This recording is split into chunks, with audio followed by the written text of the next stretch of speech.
سلام به یکی دیگه از ویدیوهای رادیو RFI خوش اومدید. سطح به یک.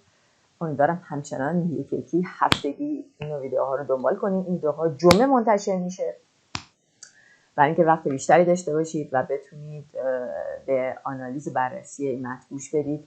ممنون از کسایی که همراه ما هستن و با کامنتاش مشخصه که دنبال میکنن و این لذت بخشه.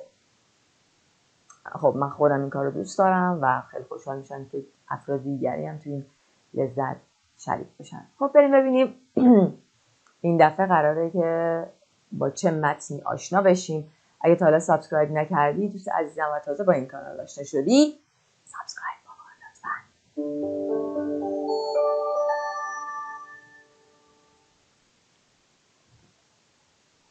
اگه سابسکرایب کنی زنگوله کنارش هم بزنی، هیچ کدوم از ویدیوهایی که منتشر میشه رو از دست نمیدی و جز اولین کسایی هستی که اون ویدیو با یه نوتیفیکیشن کوچولو روی گوشیت ظاهر میشه و نیاز نیست که دنبالش بگردی. خب بریم به این امیسیون à la radio, un magasin gratuit.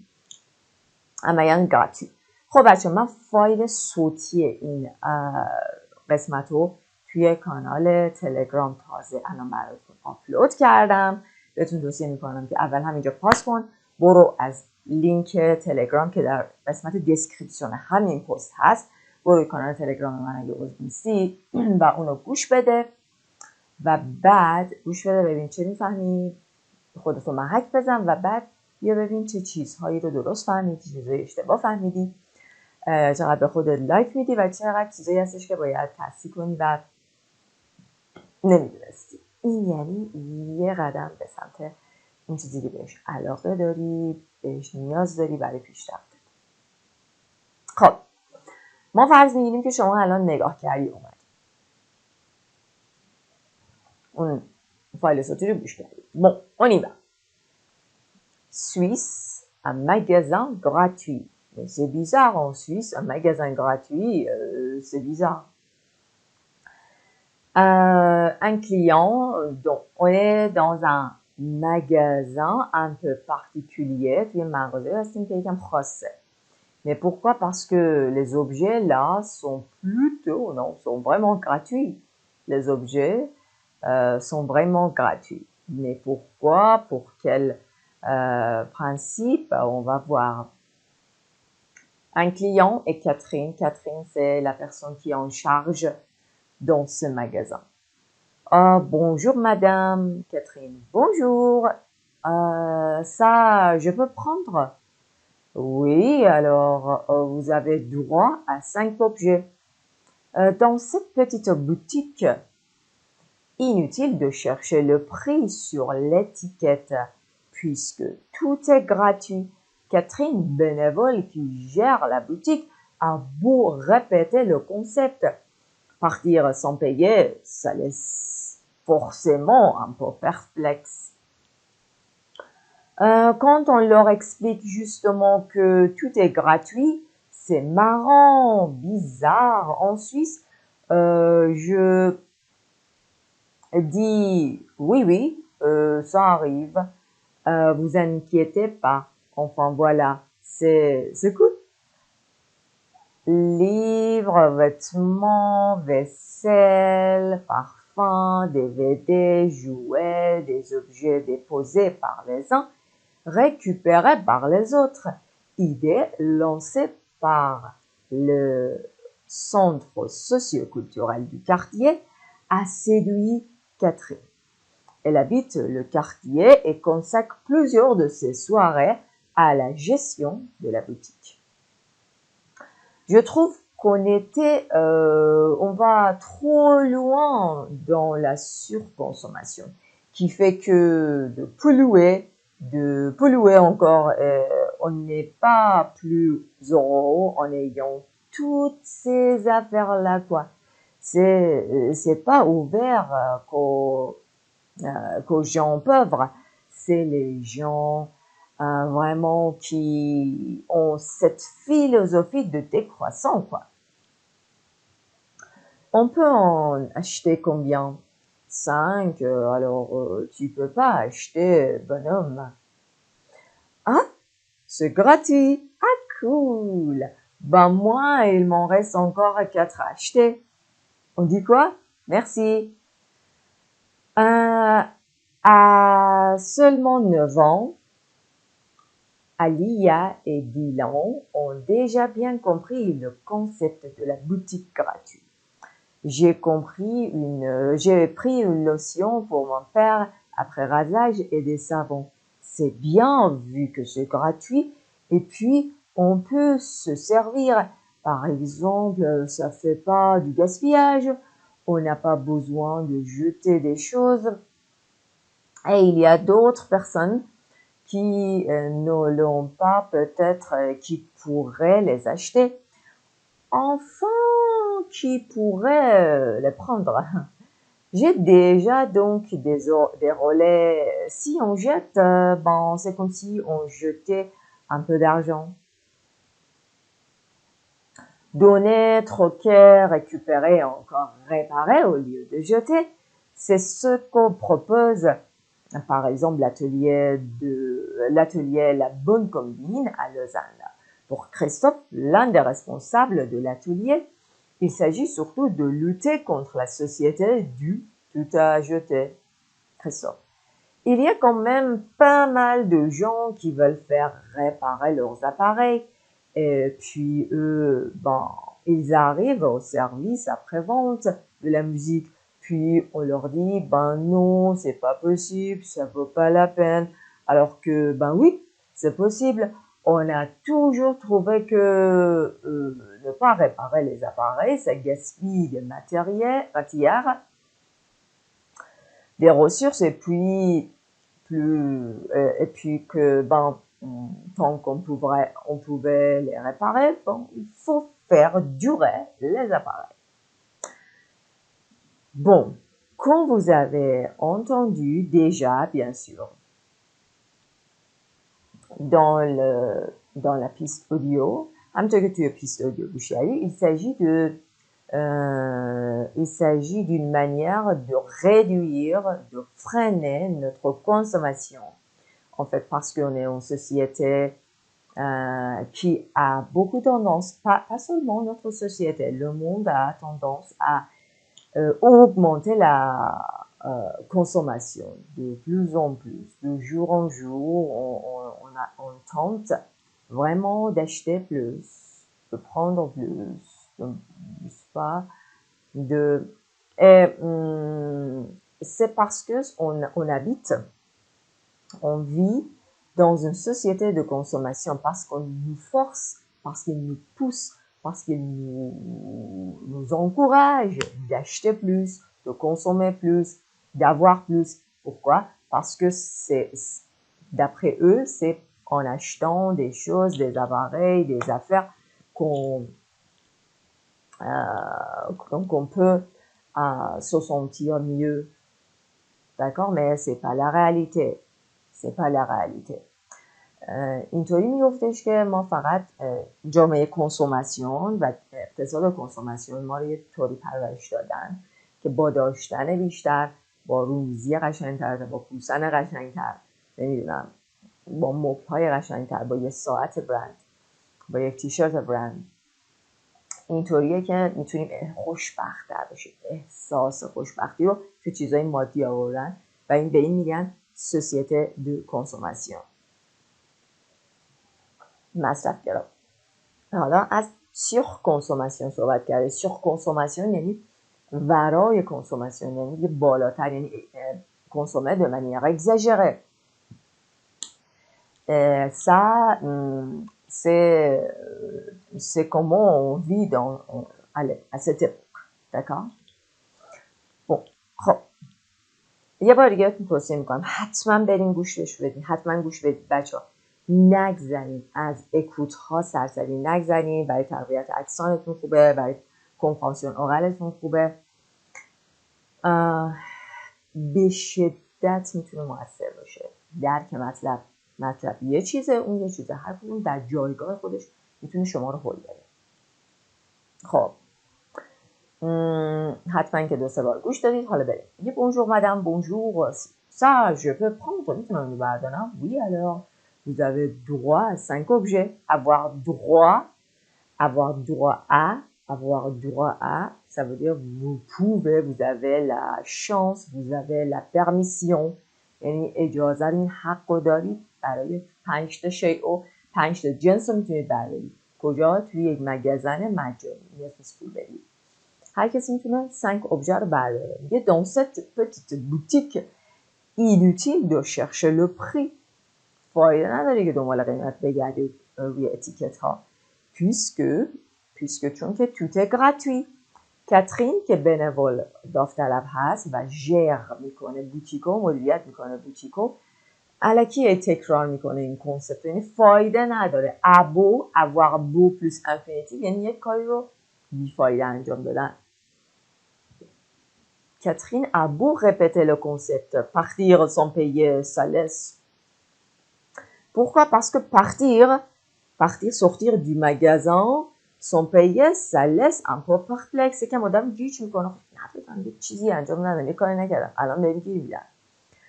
Partir sans payer, ça laisse forcément قطعاً الزاماً un peu perplexe. C'est qu'un آدم گیج میذاره، که آدمو دچار گیجی و منگی میکنه این قضیه که پول ندی و بری. Ça laisse forcément un peu perplexe. Ça laisse un peu perplexe. یعنی تو دوت تو شک میمونی، اصلا همه چی خوبه، ردیفه. Ça laisse un peu perplexe. Quand on leur explique justement que tout est gratuit، وقتی بهشون توضیح میدیم که همه چی مجانیه، c'est marrant, c'est drôle، خنده‌دار، bizarre. En Suisse, je dis oui, ça arrive. اتفاق میفته حتی تو سوئیس، ça arrive. نگران نباشید، vous inquiétez pas. Enfin voilà, c'est cool. Katia Michel. Livres, vêtements, vaisselle, لباس، parfum, DVD, jouets, des objets déposés. objets هایی که اشیایی که déposé میشن، یعنی آورده میشن بعد اونجا میذارن. par توسط یه سری افراد، par les uns، récupéré میشن par les autres، یعنی من میام میذارم این شیء رو نمیخوام، یکی دیگه که لازمش داره میاد برش میداره و نمیخرتش. و اینطوری اسراف نمیشه، دور انداختنی نمیشه و کلا استفاده از منابع طبیعی که برای تهیه یه سری چیزای استفاده میشه، در این صورت به صورت غیر مستقیم کم میشه. استفاده از منابع صرفه جویی میشه. Bon, qui fait que, bon, attends, c'est du Catherine. Elle habite leur quartier et consacre, ça veut dire offrir sans payer, offrir avec gentillesse. تقدیم میکنه، consacrer تقدیم میکنه plusieurs de ses soirées à la gestion de la boutique. خیلی از شباش رو consacrer میکنه، به این کار اختصاص میده، به gestion، به مدیریت بوتیک. Je trouve qu'on va trop loin dans la centre. که ما هستیم و یا میگه ما رفتیم خیلی دور دیگه، trop loin، خیلی دیگه داریم توی surconsommation گم شدیم و رفتیم توی مصرف گرایی، فرای مصرف گرایی، surconsommation. qui fait que باعث میشه که فقط qui fait que، یعنی فقط qui fait que de polluer، فقط آلوده کنیم و plus heureux و دیگه خوشحال نیستیم، خوشبخت نیستیم en ayant toutes ces affaires-là quoi. Et on n'est pas plus heureux و دیگه خوشبخت نیستیم en ayant toutes ces affaires-là، یعنی فقط با داشتن این افرها، en ayant tout، ژراندی به بچه‌ها. comment en ayant toutes ces affaires-là، با داشتن تمام این وسائل دیگه، quoi دیگه خودتون می‌بینید. je répète une قسمت شد. Je trouve qu'on va trop loin dans la surconsommation qui fait que de polluer، فقط polluer میکنیم، de polluer، فقط polluer میکنیم encore. Et on n'est pas plus heureux، یعنی نیستیم خوشبخت و دیگه خوشبخت نیستیم مگر en ayant toutes، به چه کندیسیونی، به چه شرطی، en ayant toutes ces affaires là quoi. c'est pas ouvert aux gens pauvres. C'est pas ouvert que gens pauvres. C'est pas ouvert. یعنی فقط این قضیه باز نیست، مطرح نیست que gens pauvres فقط برای افراد فقیر. C'est les gens vraiment qui ont cette philosophie de décroissance quoi. برای افرادی که واقعا این فیلوزوفی، این فلسفه دکرواسانس دارن، یعنی هی از رشد کنسوماسیون هی کم کنیم، دکرواسانس یعنی کرواتر نکنیم، کرواتر یعنی افزایش دادن، بیام دکرواسانس کنیم، هی مصرف رو کم کنیم، کمتر و کمتر. پیشوند د اکسانت دی منفیه و معنی کرواسانس رو کم میکنه، رشد رو کم میکنه. یه فیلوزوفیه، حالا آخر بهتون توضیح میدم. فیلوزوفی de décroissance.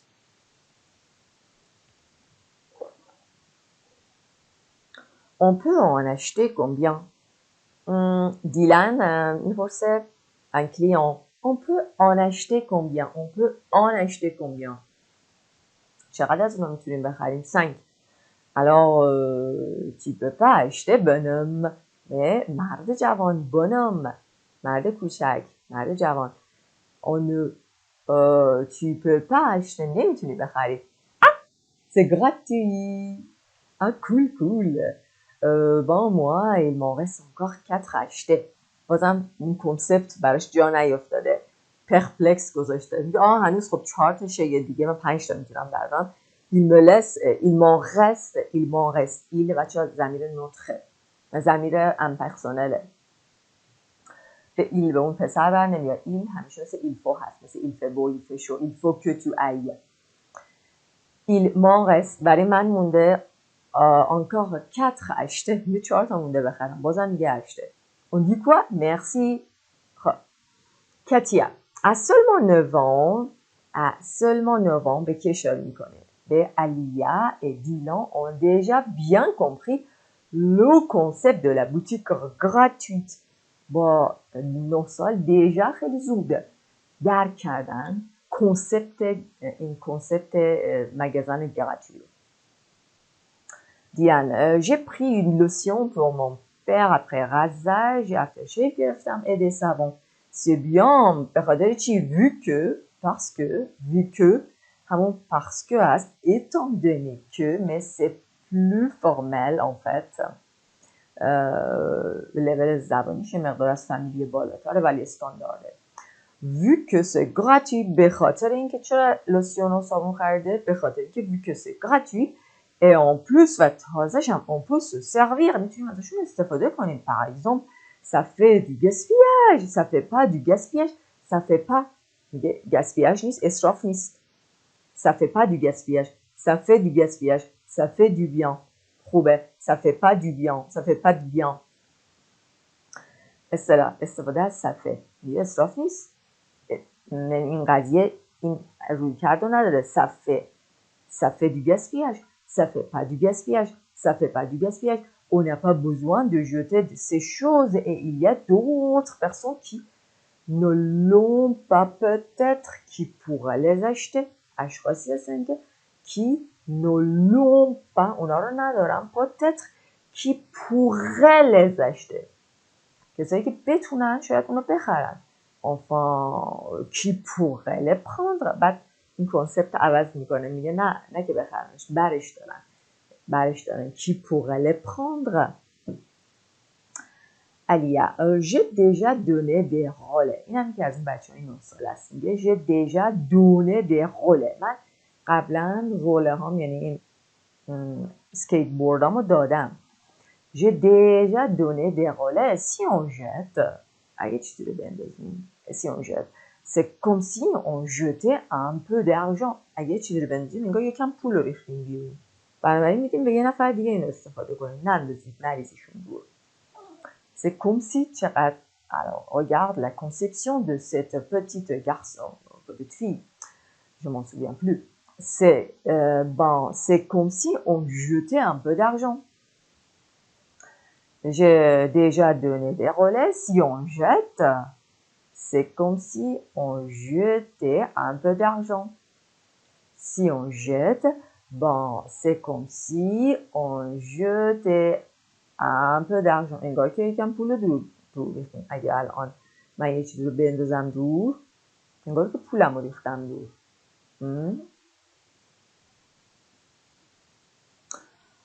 Donner, troquer, récupérer ou encore récupérer au lieu de jeter.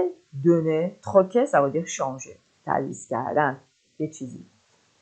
من نیاز دارم با تو عوض کنم. troquer, récupérer ou encore réparer, récupérer. برش داریم یه چیز از یه جایی کسی نمیخواد. Ou encore réparer au lieu de jeter. به جای انداختن بیرون. Jeter, c'est ce que propose par exemple l'atelier de la bonne combine à Lausanne. Pour Christophe, qui est Christophe, l'un des responsables de l'atelier, il s'agit de lutter contre la société du tout à jeter. Tout à jeter ici est considéré comme un nom. Ici est considéré comme un nom. C'est pourquoi on utilise l'article partitif. Il s'agit surtout de lutter contre la société du tout à jeter. Christophe, il y a quand même pas mal de gens qui veulent faire réparer les appareils. Et puis, il arrive au service après-vente de la marque, puis on leur dit, il y a quand même با این حال pas mal de یعنی خیلی زیادن اتفاقا pas mal de ça veut dire beaucoup de gens qui میان faire réparer بدن réparer کنن appareil و ماشین هاشون appareil et puis eux ils arrivent میان au service après-vente service پس از فروش مارک و بهشون میگن bon c'est pas possible ça vaut pas la peine. Les personnes qui sont en charge, qui sont responsables dans le secteur après-vente, ils leur disent mais چی بهشون میگن کارمندایی که اونجا توی پس از فروشن خدمات پس از فروش بهشون میگن ممکن نیست ارزش نداره ça vaut pas la peine. Alors oui c'est possible آره ممکنه. On a toujours trouvé que ne pas réparer les appareils on a toujours trouvé que فکر میکنیم که réparer نکردن وسایل ça gaspille des matières. آره اسراف ماده است ça gaspille des matières. Des matières, des ressources et puis que tant qu'on pouvait les réparer تا اونجایی که به همون tant qu'on pouvait les réparer, il faut faire durer les appareils. Il faut faire ما انجام بدیم یعنی ما مسببش باشیم faire durer بذاریم durer کنن عمر کنن les appareils. Et puis tant qu'on pouvait les réparer تا اونجایی که میتونیم اونا رو تعمیر کنیم il faut faire durer les appareils.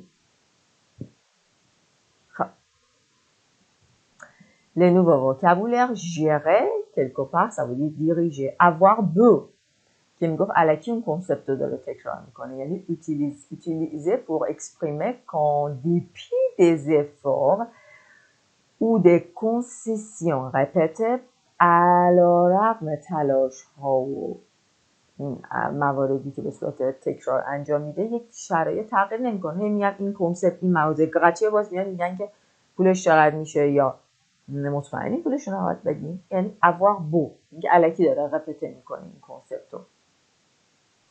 گفته بودش که گذاشتن اشیا یه سری میان چیزایی که نمیخوان رو میذارن توی متن گفته بود چیکار میکنن دپوزه میکنن. Déposer, ça veut dire poser quelque part quelque chose qu'on le portait. بذاریم یک جایی یه چیزی که ما اونو حملش کردیم و آوردیم. Déposer un paquet chez le concierge. مثلا میگن که آره اون پاکتی که آوردی بذار پیش سرایدار. بده به سرایدار. اینجا میگه بذار یعنی با خودت آوردی. بسپار با آقای سرایدار. پوزه کن بذار. دپوزه کن پیش آقای سرایدار. récupérer گفت یه عده میان برش میدارن یعنی میان دوباره مالک یه چیزی میشن که یه نفر گذاشته اونجا، یه نفر اونجا قرض داده، یه نفر اونجا گذاشته. یعنی تو میای دوباره اونو ریکوپره میکنی، گذاشته شده توسط یکی دیگه، تو میای اونو ریکوپره میکنی. Rentre en possession de ce qui a été prêté, perdu, etc. گم شده تو میای ریکوپرش میکنی. خودشون گذاشتن میای ریکوپرش میکنی. La décroissance, اون فلسفه، cette théorie vise donc à réduire la production de biens, réduire کنیم production de biens et de services dans l'objectif de préserver l'environnement. توی هدف حفظ محیط زیست. Dans l'objectif de préserver l'environnement. Vu que c'est gratuit, parce que c'est gratuit, troquer ça veut dire changer. Pas mal d'eau, ça veut dire beaucoup d'eau. Et jeune garçon, jeune homme, ce petit bonhomme a déjà 5 ans. Bonhomme, ça veut dire jeune garçon. مرد پسر جوان. خب به پایان آمدید این دفتر. حکایت همچنان باقی است. خب به آخر ویدئوی این دفعه رسیدیم. یادتون نره حتما توی کانال تلگرام اگه خودتون دارید خودتون گوش کنید و اگه ندارید کانال تلگرام دانلودش کنید، گوش بدید و امیدوارم که براتون مفید موثر باشه. مطمئنم هست مثلا چند تا فعل که توی متن یاد گرفتیم مثل دپوزه، ریکوپره، تروکه، دیکرواسانس برای کسایی که میخوان آزمون بدن فوق‌العاده است. متن‌های RFP فوق‌العاده است برای هم پروداکشن اورالشون، هم برای ایده داشتن برای پروداکشن اکریتشون. ممنون ویدیو تا آخر با من نگاه کردیم. ممنون اگه دوست داری یک لایک میکنی تا به افراد بیشتری فارسی زبانهای بیشتری نشون داده بشه این آموزش ها و به دردشون بخوره و سنگی رو از جلوی راهشون برداره و یک حال مثبتی هم به همه کسایی که این لایک رو دادن و این انرژی های مثبت رو دادن به کسی که شرایطش رو نداره توی کلاس حالا پول پیام، یعنی با پول شرکت کنه، بتونه از این استفاده کنه و به دردش بخوره. همه ما اینجا توی قضیه موثر و این کاری که از من برمیاد از شما هم به دیگه ای برمیاد. خب شب و روزتون بخیر. Et à la prochaine!